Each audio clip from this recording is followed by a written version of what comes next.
అందరికీ నమస్కారం. కథలోకి వెళ్లే ముందు మన ఛానల్ సబ్స్క్రైబ్ చేసుకొని వాళ్ళు ఎవరైనా ఉంటే తప్పకుండా సబ్స్క్రైబ్ చేసుకోండి. వీడియో నచ్చినట్లయితే తప్పకుండా లైక్ చేయండి. అర్చన 34వ భాగం. వేణు జీవితం తన వల్ల నాశనమైందా? మొదటిసారిగా అర్చన మనసులో ఈ ఆలోచన కలిగింది. ఎంత పని జరిగింది?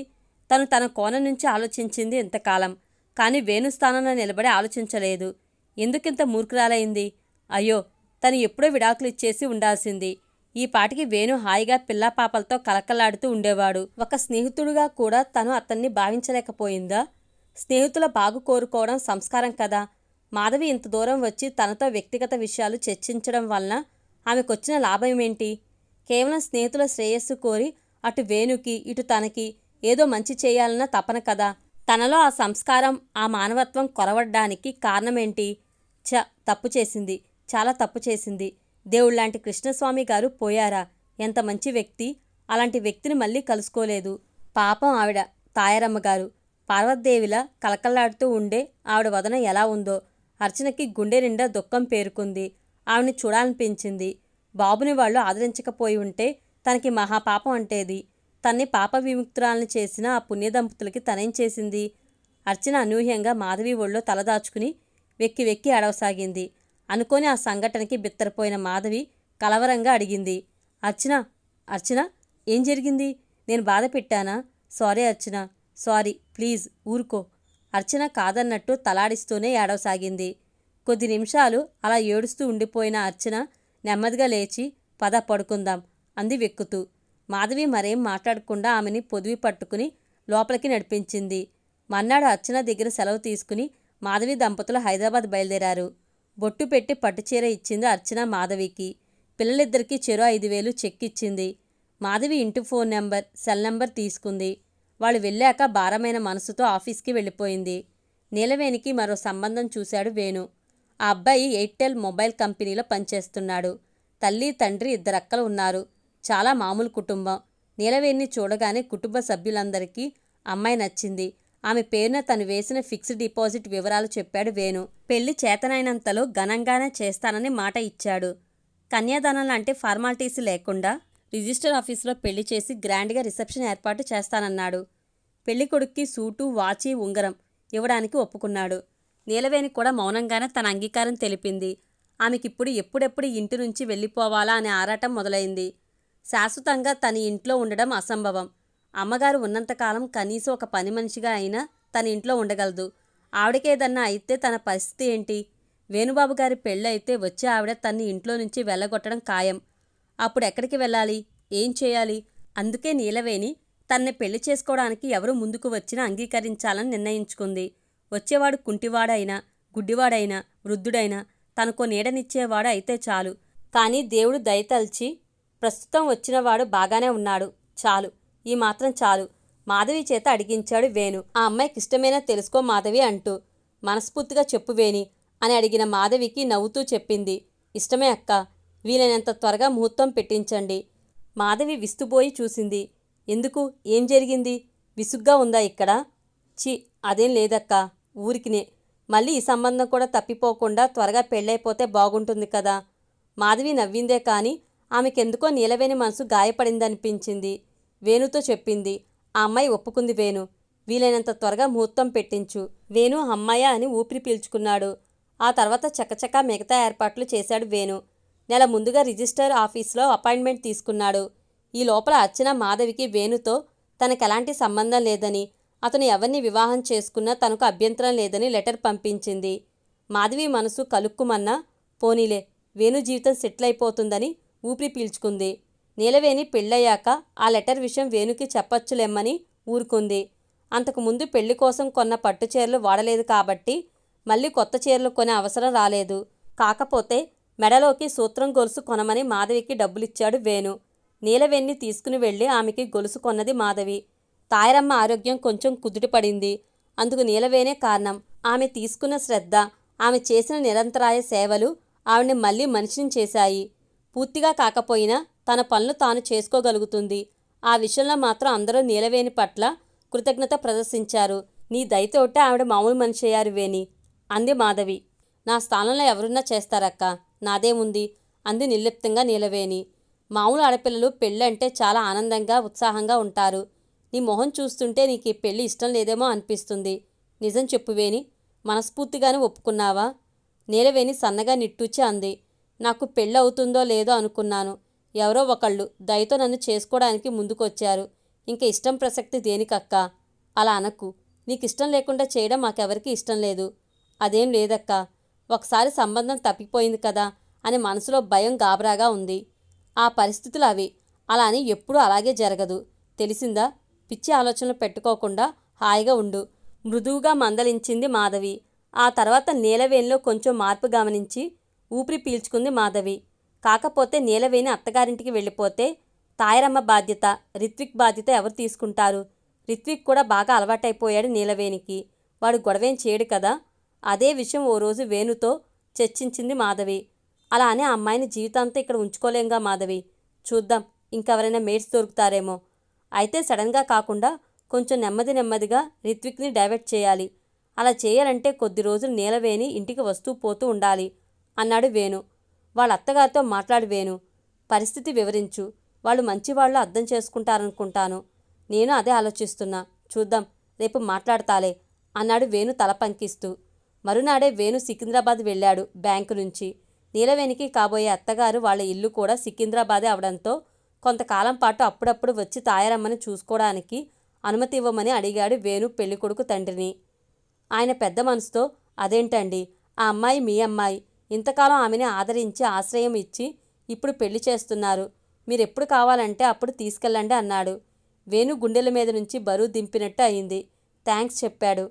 ఆగస్టు నెల 11వ తేదీ ఉదయం 10:10:20 రిజిస్టర్ ఆఫీస్లో నీలవేణి, శ్రావణ్ కుమార్, వేణు, తాయారమ్మ, మాధవి, చక్రవర్తి, శ్రావణ్ కుమార్ తల్లిదండ్రులు, అక్కల సమక్షంలో పూలదండలు మార్చుకున్నారు.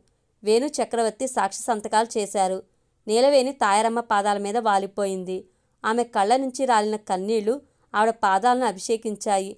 ఆవిడ బలహీనమైన చేతులతో ఆమెని లేవనెత్తి నిత్య సుమంగలిగా బ్రతుకో అంటూ దీవించింది.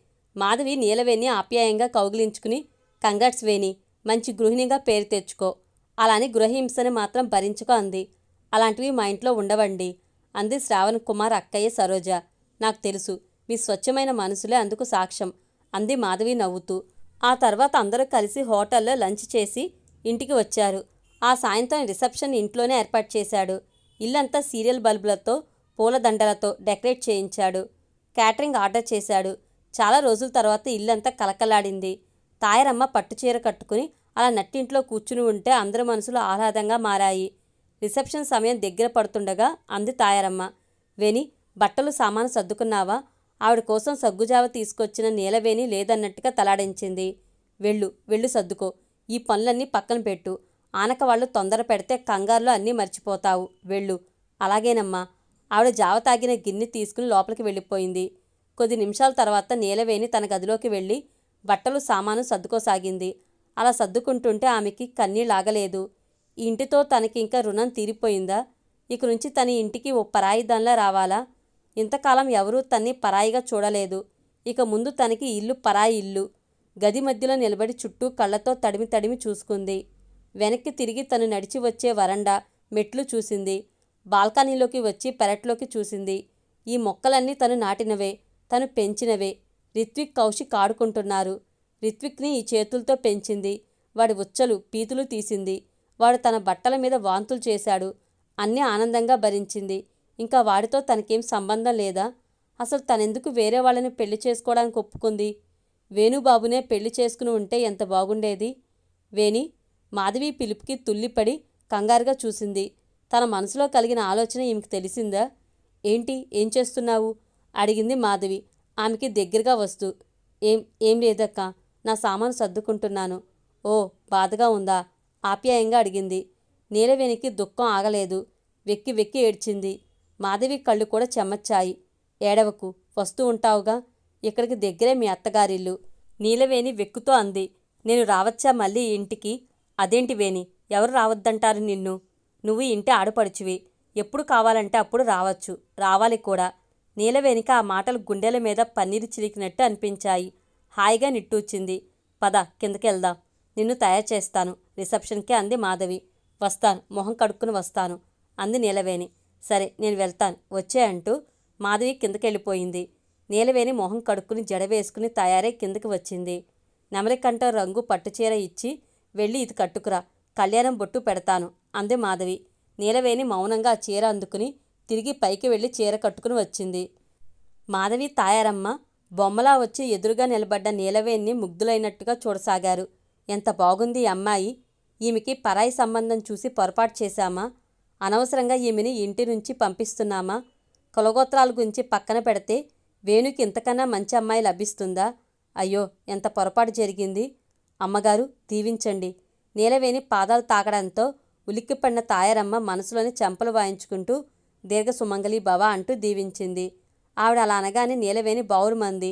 అమ్మగారు నేనేదన్నా తప్పు చేస్తే క్షమించండి. అదేంటే నువ్వేం తప్పు చేశావు పిచ్చిదానా, లే ఏడవకు, ఆడపిల్లలన్నాక అత్తగారింటికి వెళ్ళక తప్పదు, ఏడవకు అంటూ ఓదార్చబోయిన ఆవిడకు కూడా దుఃఖం ఆగలేదు. ఏ జన్మబంధమో, ఎంత సేవ చేసింది ఈ పిల్ల అనుకుంది. మాధవి కూడా దుఃఖంతో మోగపోయిన స్వరంతో ఏం మాట్లాడలేక నీలవేణి దగ్గరకు తీసుకుని ఆమె వీపు మీద ఓదార్పుగా రాస్తూ బలవంతంగా గొంతు పెగిలించుకుని అంది. ఏడవకు, అతిథులు వస్తున్నారు, బాగుండదు. నీలవేణి బలవంతంగా తన్ను తాను నిగ్రహించుకుని అక్కడే ఉన్న టవల్తో మొహం తుడుచుకుంది. మరోసారి మొహం కడుక్కురా, తయారు చేస్తాను అంది మాధవి. నీలవేణి లోపలికి వెళ్ళింది. రిసెప్షన్కి వేణు తనకి ముఖ్యమైన కొలీగ్స్ని, స్నేహితుల్ని పిలిచాడు. శ్రావణ్ కుమార్ తరపున 25 మంది వచ్చారు. అంతా కలిపి 50 మంది. లాన్లో ఓ పక్కగా ఏర్పాటు చేసిన టెంట్ మధ్యలో కుర్చీలు, మూలగా వేసిన డయాస్, దానిమీద నూతన వధూవరులు. సరదాగా ఉత్సాహంగా పూర్తయింది రిసెప్షన్. మన్నాడు కన్నీటి విడుకోలు తీసుకుని భర్త, అత్తగారు, మావగాళ్లతో నీలవేణి వెళ్ళిపోతుంటే రిత్విక్ బావురుమన్నాడు. అప్పటిదాకా నీలవేణి పెళ్ళి అంటూ గంతులేస్తూ తిరిగిన రిత్విక్ అకస్మాత్తుగా అలా ఏడవడంతో అందరూ కంగారు పడ్డారు. నీలవేణి అయితే కన్నీటి చెరువైంది. వాణ్ణి దగ్గరికి తీసుకుని ఏడుస్తుంటే మాధవి బలవంతంగా వాళ్ళిద్దరిని విడదీసి నీలవేణిని పంపించి రిత్విక్ని దగ్గరకు తీసుకుని నీలవేణి అలా ఎందుకు వెళ్ళిందో చెప్తూ వాణ్ణి నిద్రపుచ్చింది.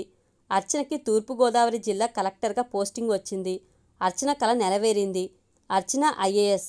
వావ్, సాధించాను గట్టిగా అరవాలనిపించింది. ఆ అరుపు ఎంత దూరంలో ఉన్నారో తెలియని అమ్మా నాన్నలకి, అహంకారం నిలువెల్లా నింపుకున్న అన్నయ్యకి వినబడేలా గట్టిగా అరవాలి. నేను కలెక్టర్ని, అర్చన కలెక్టర్, మళ్ళీ చాలా కాలానికి విశాఖపట్నం వెళ్ళాలి. ఆనందం చిన్న కెరటంలా కదిలి నిలువెల్లా తాకినట్లయింది. తను పుట్టి పెరిగిన ఊరు, తన్ని అవమానాల పాలు చేసిన ఊరు, తనని తరిమేసిన ఊరు, తనకి మనోబలం ఇచ్చి జీవితంలో నిలబెట్టిన ఊరు. విశాఖపట్నానికి తనకి అవినాభావ సంబంధం ఉంది. అదే ఊరికి తను కలెక్టర్గా వెళ్తుంది. ఎంత గొప్ప అవకాశం. అక్కడ తను కలవాల్సిన వాళ్ళు కొందరున్నారు. ముందుగా నల్ని, తనకెంతో సాయం చేసి మరెంతో మనోధైర్యం ఇచ్చిన నల్ని. పాత డైరీలు వెతికి నల్ని అడ్రస్ కోసం చూసింది. కానీ ఎక్కడ కనిపించలేదు. అక్కడి నుంచి వచ్చాక కొత్తల్లో మాత్రం 2-3 ఉత్తరాలు రాసింది తను. ఆ తర్వాత నల్ని సంగతే మర్చిపోయింది. అలా మర్చిపోవడంలో అహంకారం కానీ నిర్లక్ష్యం కానీ లేదు, పనుల ఒత్తిడి తప్ప. ఒక్కోసారి తన భోజనం సంగతి కూడా మర్చిపోయింది.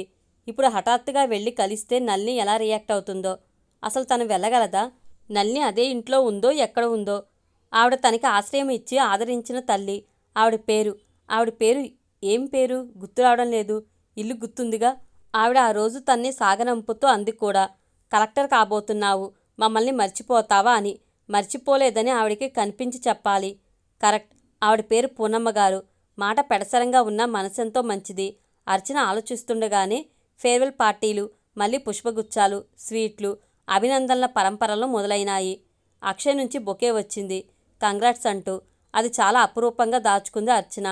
ఖమ్మం జిల్లా కలెక్టర్ తనకెంతో సన్నిహితంగా వచ్చిన స్నేహమయి కలెక్టర్ హరిణిని కలిసింది.